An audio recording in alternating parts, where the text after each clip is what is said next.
Assalamualaikum warahmatullahi wabarakatuh. Sampurasun, pamirsa tepang deui sareng simkuring wastapun Karin Aprilia.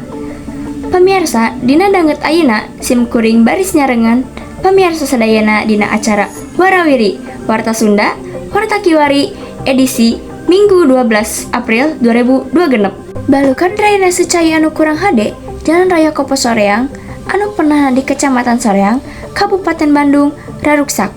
Ilaharna nalika hujana rajang eta lalewek teh kakeueum cai tur taruntah. Jalan Raya Kopo Soreang anu pernah di Kecamatan Soreang, Kabupaten Bandung raruksak. Alatan limpasna cai drainase. Saban hujana rajang, cai dina drainase di eta daerah remen limpas nepi ka paimahan warga. Samalah nepi ka ngabalukarkeun bagian aspal jalanan lalepasan.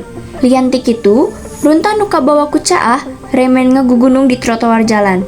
Salah saurang nu ngagunakeun jalan tole nembrakeun dirina ngarasa kaganggu alatan jalanan rusak sarta eta runtah nu ngagugunung teh nguningakeun bau anu nyegak nalika ngalar ka eta jalan.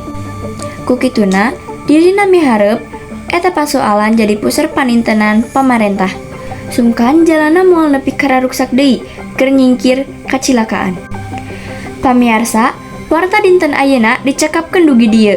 Simkuring Karin Aprilia seja amit mundur, amit mungkur, bobo sapanon, cara sapakan, hapunten sadaya kalepatan.